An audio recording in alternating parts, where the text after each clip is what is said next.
Hi, my name is Tate Koonsman, and this is my presentation. So first, a little background about me, and kind of a bridge into where I'm going in my sort of business proposition. So I am on the track and field team here at QU. This picture is me at the meet where I broke the school record in the javelin throw. So I'm really passionate about it, really dedicated to what I'm doing. The summer after this picture was taken, after I broke the record, I broke my collarbone, fractured my scapula, and tore my labrum in my throwing shoulder. So I was able to completely come back with no complications now, and I'm throwing healthily. I will throw this spring for the first time since then. That was my sophomore year, and through the rehab process there, I really learned a lot about kind of the therapy that it takes and everything like that, and I was able to get a firsthand experience with the whole process that takes. At the time that this happened, I was undecided on a major, but through that experience, I decided that I wanted to pursue an exercise science degree, so that is currently what I'm doing now. So with that exercise science degree, I had an internship this last summer at Excel Physical Therapy, and I was in charge of a client there, an older gentleman who expressed to me his sort of dissatisfaction with the kind of regular gym for people like him. And there's really nothing wrong with this guy, apart from he was older, but he just expressed that he really didn't feel welcome at a traditional gym.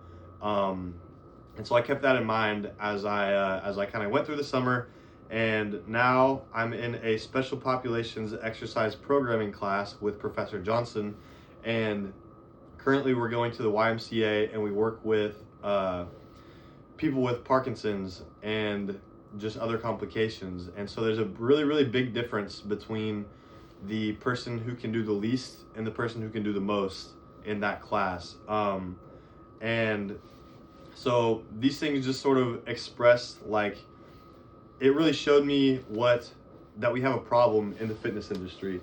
And so that problem is what we have in place for people, older people or people with other complications like Parkinson's, etc.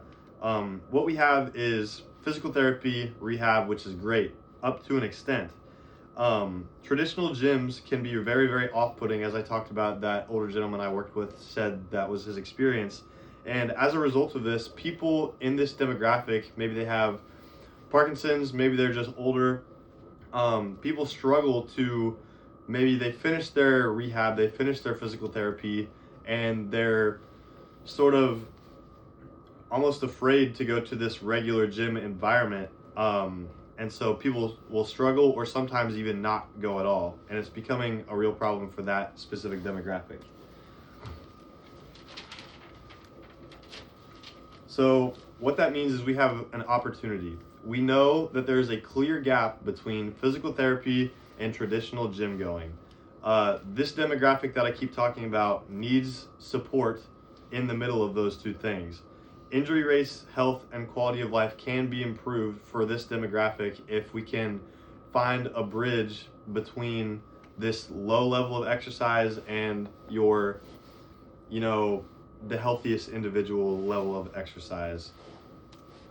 So what I'm proposing is a facility that caters to these people specifically, somewhere they can feel comfortable, somewhere that has proper equipment, properly trained staff, and like I keep talking about, somewhere that bridges the gap between rehab for these older people or just challenged people and regular gyms where they may not feel welcome, may not feel comfortable, they may not know what they're doing. So what I want is somewhere they can feel comfortable, they can get the same benefits that you or I get from going to the gym in an environment where they feel safe to succeed or safe to fail.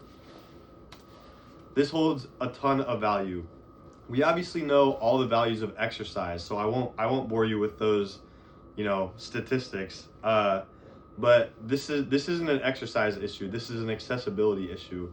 We know that these things are good, but this specific demographic struggles to get those good things out of exercises if they don't feel comfortable going. So I think this facility that I keep mentioning would be incredibly valuable for long-term independence for the elderly and confidence for maybe those who have disabilities or people who have other challenges.